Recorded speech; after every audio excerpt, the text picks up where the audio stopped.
يا مساء الفل او صباح الخير عليكم. ايا كان الوقت اللي بتشوفوني فيه، اهلا وسهلا بيكم. اصدقاء قناه ايمان في بلاد الامريكان، والناس اللي معايا اول مره هنا النهارده، اهلا وسهلا بيكم انتم كمان. انت في قناه ايمان في بلاد الامريكان. انا ايمان مهاجره مصريه لامريكا من حوالي 25 سنه. بشتغل حاليا في سيلز السيارات، وبشتغل وسيط عقاري. هنا بنقول عليها ريال استيت بروكر، سيرتيفايد ريال استيت بروكر. اشتغلت في سيلز حاجات كتير، بحب اعرف بنفسي عشان الناس تعرف الخلفيه بتاعت الكلام اللي هيتقال لك ايه. اشتغلت في سيلز الجولري والملابس، وحاجات تانية كتير. المهم، النهارده الفيديو بتاعي اللي هو اتاخر شويه، مش عايزه اخره اكتر من كده. عايزه اجاوب على اسئله مهمه جات لي. منهم السؤال الاولاني من صديق القناه اسمه احمد. سالني قال لي ايه رايك في ولايه في مدينه شيكاغو، مدينه هو قال شيكاغو زي ما كل العرب بيقولوا عليها شيكاغو. ايه رايك في شيكاغو؟ هل هي فعلا بتاعت عصابات ومش امان والكلام ده كله، ولا ومدينه خطر ولا لا؟ وفي سؤال تاني، ايه رايك؟ انا عارف ان في زي اسمها ايه، شورتج اللي هو نقص في سواقين التريلات في امريكا. هل لو انا جيت امريكا فيزا سياحه هقدر اسوق اللي هي شاحنات؟ ما هي شاحنات، احنا في مصر على التريلا شاحنات. ينفع وانا كاسر فيزا، جيت بس فيزا السياحه اعرف اعمل الكلام ده؟ السؤال الثالث، انا هحاول يا رب الوقت بس الفيديو ما يطولش، يعني انا عندي اسئله كتير جدا وحقيقي كلهم مهمين وعايزه ارد عليهم، ما بقدرش ارد مثلا كلمتين كده مش عايزه اضحك على الناس واقول له كلمتين وخلاص في الاجابه. فانا وعدت الناس دي ان انا اعمل فيديو الموضوع ده. السؤال الثالث، صديق تاني برضه، وكلهم بصراحه يعني الكلام الحلو اللي بيكتبوه لي مخليني حاسه بان انا مقصره جدا. السؤال الثالث كان هل ايه مهنه مساعد ممرض في امريكا؟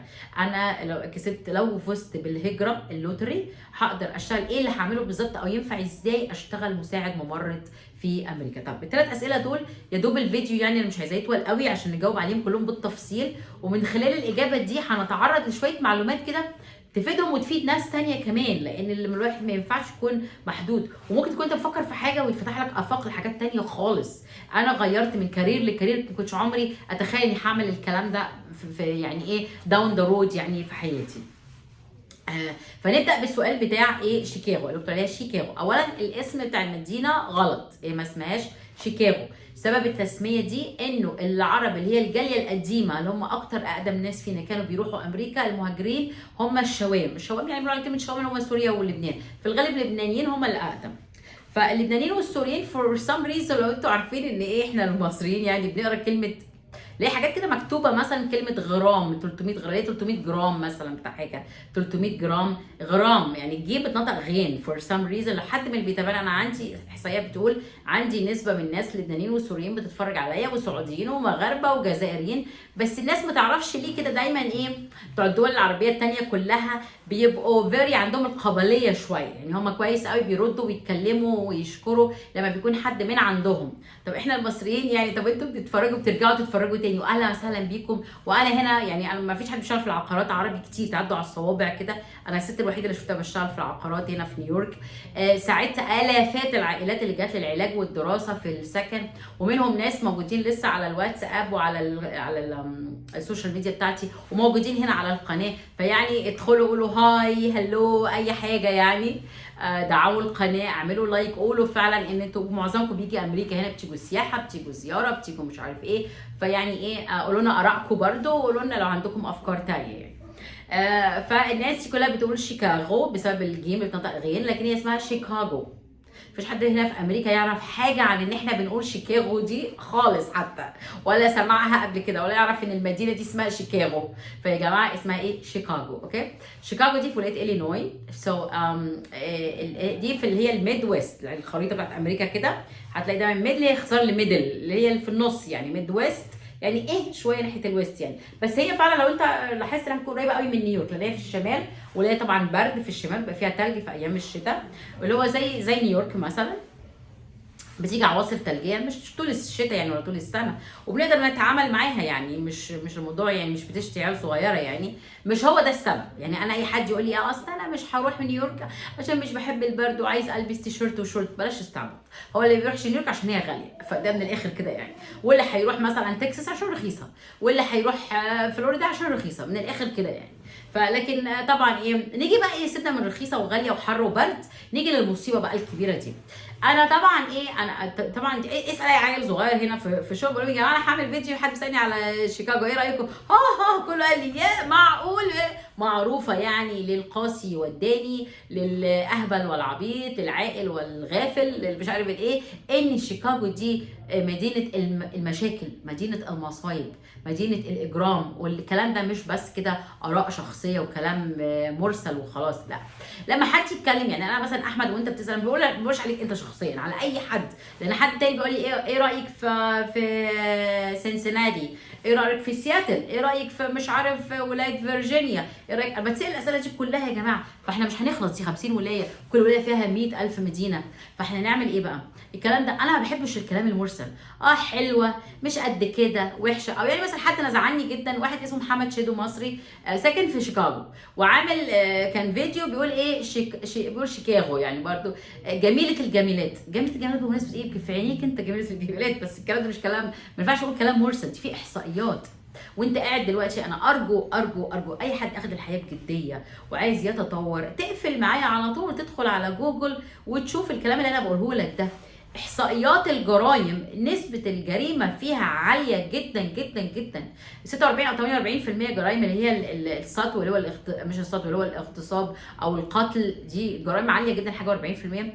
جرائم السرقه، سرقه العربيات، سرقه البيوت، حاجه 40%. في حين بتلاقي في مثلا في نيويورك، اللي المفروض انها مدينه كبيره وزحمه والدنيا زيطه وكل ده، والناس متخيله انها مدينه خطر او بتاع، بالعكس. نيويورك من امن المدن وامن الولايات. نيويورك سيتي مثلا مش عارف 21%، بص قائمه 21 ل 48، مش عارف 22% اللي هي جرائم السرقه. يعني عارف يعني ايه تبقى ساكن في مكان كله عصابات وناس مخدرات وناس اللي هي هومليس وناس، يعني مش عايزه اقول لك عامل ازاي. ادخل بقى، يعني مش معقول انت ما جاتش عليك بيه. وبعدين انت اولا جبت فكره شيكاغو دي منين؟ اشمعنى؟ حد قال لك عليها يعني؟ او انت ما دخلتش شفت فيديوهات بتاعت ناس تانية؟ ده ابسط حاجه. لو انا فعلا هيجي في بالي فكره زي دي، اعتقد ان اول حاجه انا هعملها هقول ايه، الحياه في شيكاغو، نسبه الامان في شيكاغو. لو عملت على اليوتيوب هيطلع لك كذا واحد عربي عمل فيديوهات، بصرف النظر على الاستاذ محمد اللي قال ايه، عمال يصور بحيرات وبط. بحيرات مين يا عم انت؟ بط مين؟ هي ناس رايحه عشان تتفرج على بحيرات وبط، ولا ناس رايحه تشوف هتسكن؟ السكن معروف رخيص جدا، وده السبب بيخلي اي حد يروح هناك، انه رخيص جدا جدا. واحد برضو بيعمل فيديوهات، هو الفلسطينيين بيقولوا ان هم اردنيين، بس طبعا يعني 90% من اللي بيقولوا اردنيين هم فلسطينيين. فيعني ايه بيقولوا ايه، طبعا للاسف الولايه اللي هو الكوميونتي الفلسطينيين دي من اقدم الكوميونتي اللي جت هنا، وكانوا طبعا الله اعلم لظروفهم الماديه او لحياتهم اللي جايين بظروف تعبانه او كده، اختاروا اسوأ الاماكن وقعدوا فيها. يعني الجاليه العربيه الفلسطينيه لما في جيرسي راحوا اختاروا باترسون. انا كان حد عايز يشتري بيت هناك، اول ما وصلت ركنت العربيه لسه نازله هشوف، لقيت الاشكال دي كده، طلعت تجري على عربيتي وقفلت العربيه عليا من جوه. ويوجوالي ما بعملش الحكايه دي، لك العربيه وطرت. ايه الاشكال دي؟ باترسون ايه؟ الاخ قاعد بكلب كده وبيقول ايه في الفيديو، ده انا واحد جا وكنت هتقتل ومش عارف ايه وعصابات والمدينه، قال بعد 3 سنين اكتشف انها مش عجباني وهيمشي، شاري بيت بحاله ب 32,000 دولار. يبقى عايز تقول لي في اي سبب في الدنيا يخلي حد يعمل كده؟ طبعا ده لو عنده عيال في المدارس، ازاي عيالك يدخلوا مع عيال الناس دي في المدارس؟ لو عندك واحده ست ازاي هتمشي في الشارع؟ انت نفسك يعني عارفه ايه، تقوم لو جاي لك اوردر من امازون مش تنفع تعمل الكلام ده، الامازون بيسيب الحاجه على الباب، هتتاخد طبعا. بيقول انا سبت البيت يوم ورجعت لقيت العدد بتاعتي، وبيشتغل مقاول عنده اللي هي ايه، اللي هو هاندي مان، بيبقى عنده عربيه كده نقل فيها العده بتاعته، بيعمل كل حاجه بقى يعني ايه. اتسرقت العده بتاعته، عارفه تنزل عربيتك مسروقه، عارف بيتك مسروق، انت نفسك تتثبت بمطوه في الشارع. فيعني ايه يا جماعه؟ محدش يقول لك اصل مش كل الاماكن كده، في اماكن مش عارف ايه، وانت يعني هتفضل في مكانك. افرض عايز تروح مصلحه معينه في مكان تاني تتكسر عربيتك تتسرق، كمان يا جماعه هو ايه اللي مضطر اي حد لكل ده؟ يعني ليه نفسي افهم يعني ليه، ايه السبب يعني؟ مش لاقي اي سبب. ده حتى لو لغيت فكره امريكا كلها عنها، ما الواحد راح امريكا عشان يدم يدور على مكان رخيص كده فده يعني ايه، انا كده من الاخر بقول ايه، مش بحب اقول كلام مزوق وحاجات كده. فطبعا ايه، ادخلوا على اللي هو اللي هو اسمه جهاد بيعمل اللي هو ايه، راح قابل ناس فلسطين، هو اردني كمان او من اصل فلسطيني او اردني. فالناس دول شوفوا بقى الكلام اللي قالوه ده. واحد تاني برضو عمل فيديو تاني بيشوف العصابات، شوفوا بقى المدارس المهجوره والمش عارف الايه. طبعا انا مش عايزه ادخل في تفاصيل النسب الجريمه ونسب السرقه ونسب. انت هتلاقي حتى كمان بيعملوا لك حاجه اسمها فيرسز نيويورك، يقارن لك بين نيويورك وبين شيكاغو نسبه الجريمه ونسبه القتل ونسبه الاغتصاب ونسبه مش عارف ايه، حاجه يعني مؤسفه جدا. وبعدين كمان يقول لك يقارن لك بين اللي هو الناشونال المعدل القومي، مثلا المعدل القومي يكون 15، نيويورك اقل من المعدل القومي في حاجات كتيره جدا، دي بقى اعلى من المعدل القومي في حاجات كتير جدا. دي ايه عشان بامانه كده اقول لك الحكايه. ايه الحاله الوحيده اللي انا برضو مش محبذاها قوي، ان الواحد سواء كانت دي احمد وسؤالك عن شيكاغو او اي حد تاني بيسالني عن اي مدينه تانيه، الحاله الوحيده اللي انا حابس فيها فكره ان يكون عندك حد هناك، عندك حد هياخد بايدك من الاول، هيجيب لك سكن ويجيب لك شغل ويعرفك ويوريك ويسهل لك الدنيا وتتعلم البلد شويه واللغه بتاعتك تتحسن وتطير على مكان تاني يكون افضل لو المكان ده مش كويس. دي الحاله الوحيده اللي ولو اني بقى افضل الفكره الافضل انك تروح اماكن فيها تجمع عرب. وطبعا تاني بعدها في كل فيديو بتاعي، ابعد عن العرب، ابعد عن المصريين، ده كلام بتاع الاندال، علموا على اي حد يقول كده، اي حد يقول كده يبقى ريلي عيب عليه. روح اماكن فيها عرب، لو انت مصر روح اماكن فيها مصريين، لو انت، لان انا شايفه اما المغاربه بيحبوا يبقوا مع المغاربه، التوانسه الخليجيين بيقولوا لي اول حاجه عايزين مكان فيه خلايجه مش عارف ايه، يعني مفيش اماراتيين، مفيش سعوديين، مفيش مش عارف ايه كلام من ده يعني. فالمصريين برضو انت اللي هينفعك المصري، لان برضو في الاخر عشان اسكن في مكان يقول لي في جامع. طب والجامع ده اولا انتوا الجامع فقد الوظيفه اللي هو من اجله انشئ في الدين بتاعنا، اللي هو مكان كل واحد ممكن يصلي في بيتهم، ده معمول علشان نشوف الناس ايه، فلانه عنده حاله، ست مطلقه او جوزها متوفي عايزين نساعد ولادها، مش بس مساعده ماديه، نساعدها في تربيه الولاد، عندنا مش عارف مين مش لاقي شغل نجيب له شغل، عندنا حد عايز يتجوز يعني نجيب له عروسه، عندنا مش عارف مين عايز زود شغل نجيب له شغل. دي مش موجوده، فده المفروض يكون كان وظيفه الجامع.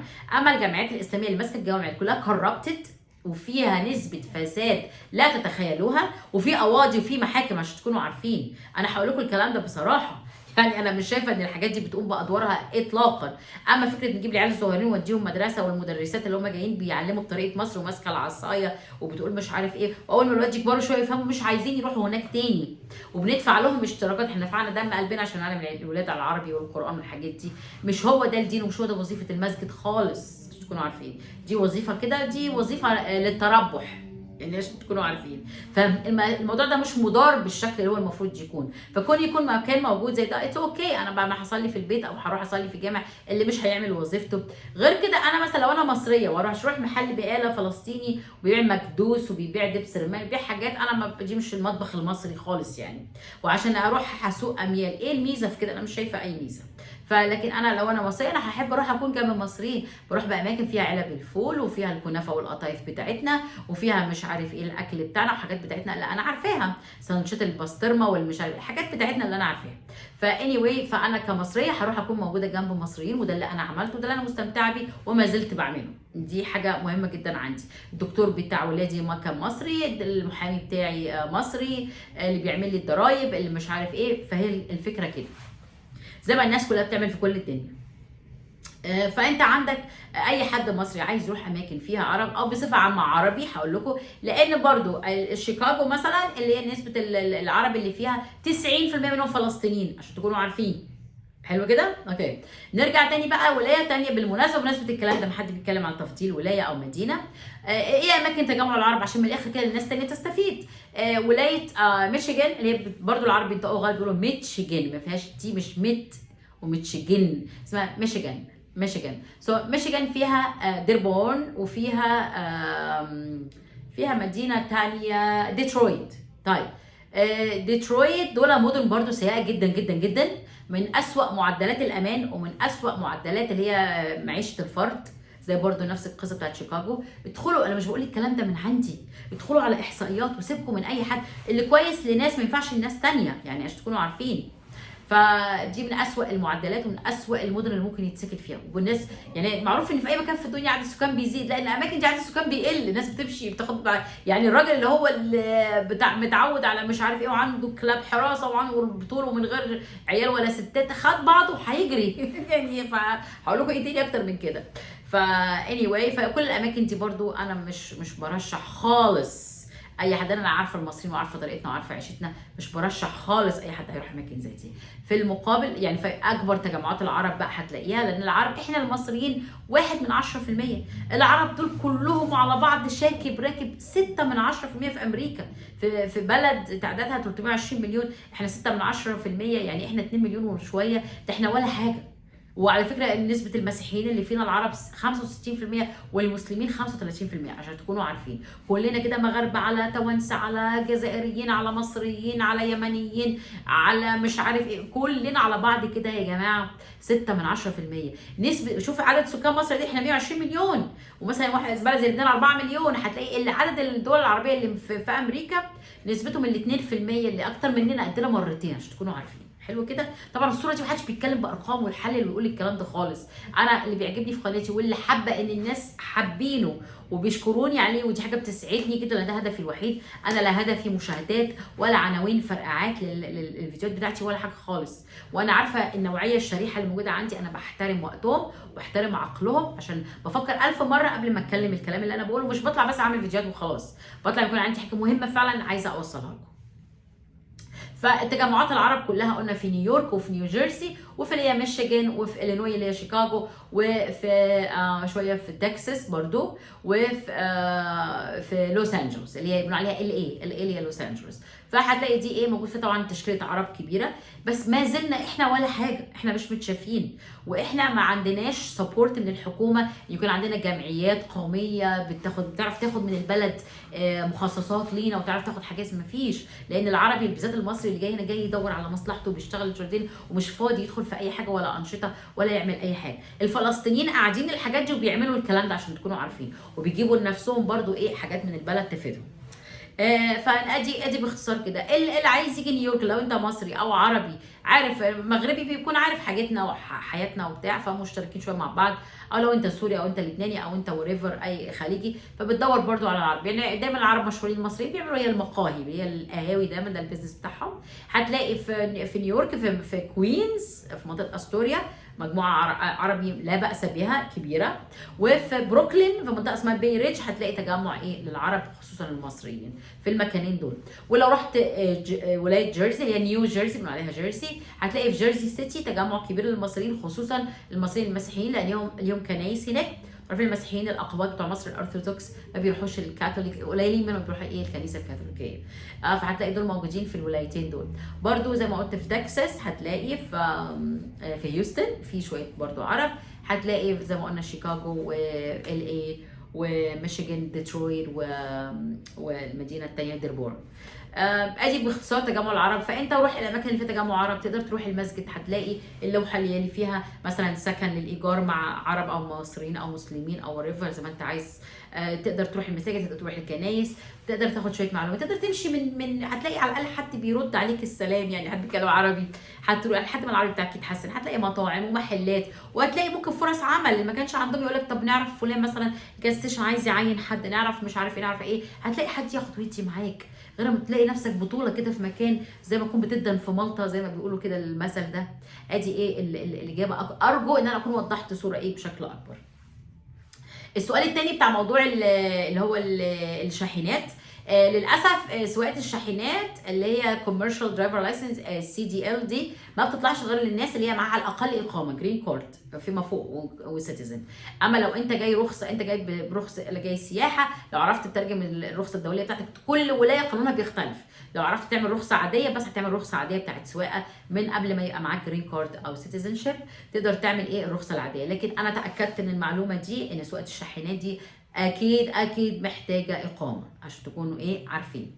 برضو في حاجه مهمه جدا عايزه اشير ليها. الناس اللي بتقول لي لو انا في وسط الفيست السياحه ورحت ومش عارف عملت وقعدت، لو كسرت بقى فيزا، لو قابلت مش عارف مين، لو اتجوزت، لو دخلت درست، طب يا عم انت عامل زي بتفكروني باللي هي كان دايما بابايا الله يرحمه واحنا صغيرين كان لنا ما نقول له مش عارفه انا عملت كذا هحوش كذا واشتري مش عارفه، يقول انت عملت زي الست الفلاحه اللي هي ايه بتبيع عسل معاها بلاص العسل وقاعده في السوق ايه بتنادي عليه على العسل. هي قاعده معاها بلاص العسل وماسكه عصايه في ايدها، فقاعده تحلم بقى ايه، تقول انا هبيع العسل واجيب بيض والبيض يفقس يطلع فراخ وابيع الفراخ دول الكتاكيت دول الفراخ واروح شاريه بقى ايه كام غنمايه، وبتحلم بقى ايه عامله نفسها بتهش بقى ايه على الغنم بالعصايه او العصايه كسره بلاص العسل كله راح. فيعني ايه طول عمري وانا صغيره جدا القصه دي في دماغي وقعد ايه افكر فيها. ده فانت لسه بتقول ايه ادخل بس امريكا الاول بعد كده يحلها، مش عايزه اقول كلمه يحلها الف حلال ان هو حلال واحد يعني ربنا سبحانه وتعالى، فيعني ايه يحلها حلال يا اخي يعني ايه ادخل بس الاول. فانت بتقولي انا لو رحت امريكا ومعايا فيزا سياحه ايه اكسب فيزا السياحه الاول وروح، وصدقني هتلاقي بدل الافكار 100 وانت نفسك هتغير الفكره دي لفكره ثانيه، وممكن ربنا يفتح لك افاق ثانيه خالص تقابل حد ما تعرفوش يدي لك. ده فعلا الحاجات دي بتحصل يا جماعه. فايه فبلاش بقى ايه نسبه الاحداث، روح ادخل بس امريكا. انتوا زي ما بيقول لو انا درست هنيجي بقى للسؤال ده هياخدنا للسؤال اللي بعد منه اللي هو ايه وظيفه مساعد ممرض دي ايه لو كسبت اللوتري. مش عارفه هو كسب او بيقول لو كسبت اللوتري. طب اكسب الاول اللوتري. تعالى هنا بقى لما تيجي هنا بقى اللي برده موضوع الدراسه ده اللي انا قلت عامله فيديو مخصوص على الدراسه الشهاده الدراسيه في امريكا، عامله من اول ابتدائي لاعدادي ثانوي، عامله 4 حلقات ابتدائي واعدادي وثانوي وجامعه بالتفصيل كل حاجه قايلها فيه. هختصر لكم كده اللي هو الفيديو بتاع الجامعه اللي انا عاملاه في نص ساعه تقريبا في دقيقتين عشان ما اطولش الفيديو. اي نوع دراسه هتعملها سواء اسمها اسوشيت ديجري اللي بتبقى سنتين عندنا في مصر كان معهد بعد الثانويه العامه او كولج 4 سنين.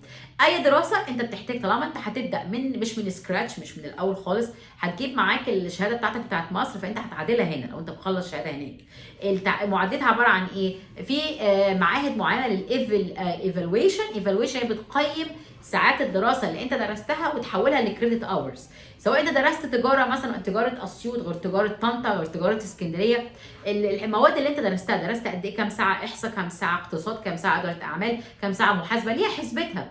دي بقى انت بتطلب من حد لو انت جايبها معاك في ظرف مقفول ما بيتفتحش، ممنوع انك تفتحه، ظرف مقفول ومعمل لهم الجامعه عندك هيبقوا عارفين، هم عارفين الموضوع ده بيتعمل ازاي هيديهولك. تيجي هنا بقى في المعاهد الايفالويشن تدخل اونلاين لو انت راجل مثقف ومتعلم تعمل الكلام ده فاكيد هتعرف الخطوه دي. هتدخل المعاهد الايفالويشن دي وتروح عامله لك هيقول لك مثلا ايه انت كده 86 ايه كريدت مثلا ستادي وانت لازمك مثلا 102. ده اللي حصل لي يعني انا كانت الشهاده بتاعتي بتاعت المحاسبه بتاعت جامعه اسكندريه كانت 86 وده حاجه كبيره جدا. من 123 ساعه انت مطلوب منك تتخرج فانت بتكمل الباقي. بس انا قررت ادرس عقارات ودي دراسه صعبه جدا تبقى ايجنت وبعدين تدرس تاني تبقى بروكر وتعمل انترنشيب وحاجات كده.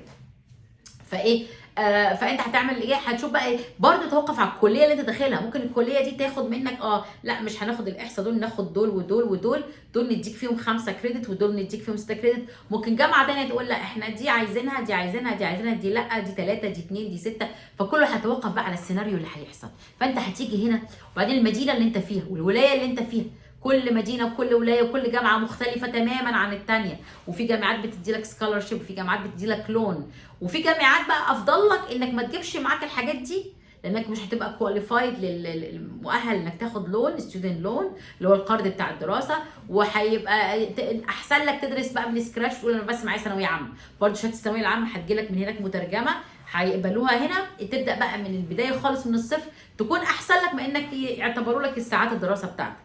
فكل حاجه حسب السيناريو هيمشي ازاي. انت مش بقى راجل بقى مستني حد بقى زي الشيخ حسني هياخدك من ايدك يكون هو اصلا اعمى لا انت هتفتح بقى عينك بقى وهتبدا تجتهد وتدور وتشوف فين المعهد اللي هو دراسه قليله هخلص في 6 شهور ده هخلص في 12 شهر ده هخلص في 8 شهور ده هيديني كريدت على اللي انا اخدته ده مش هيديني ده هيديني لون ده مش هيديني الولايه دي الجامعه دي ليله كبيره يا جماعه مش هتكون اجابتها في سطر ولا كلمتين. وانت لو حد بيجاوبك في سطر ولا كلمتين المفروض الكلام ده ما يعجبكش. المفروض انت تكون عايز تفاصيل اكتر من كده بكتير. اي هوب ان انا اكون يعني ايه افدت الناس حتى اللي بتسمع الفيديو والناس اللي بعتت الاسئله. طبعا الحياه فيها تفاصيل لا تتخيلوها بس حلو جدا ان انتوا بتتفاعلوا معايا. قولوا لي رايكم في الكلام اللي بقوله يمكن نقطه غايبه عني او حاجه انتوا عايزين تعرفوها. ده بيفتح لنا مواضيع بيفيد كل الناس. واتمنى ان يكون الفيديو عجبكم. ما تنسوش تدعموا قناتي ان انتوا سايبيني كده تدخلوا تتفرجوا وتمشوا كده 80% بيدخلوا يتفرجوا ويرجعوا تاني، حتى ما بيعملوش لايك ومش مشتركين في القناه. anyway اهم حاجه عندي ان تكونوا مستفيدين. ابدا من حيث انتهى الاخرون، هتوفر وقت، توفر مجهود، وتوفر فلوس. نهاركم سعيد.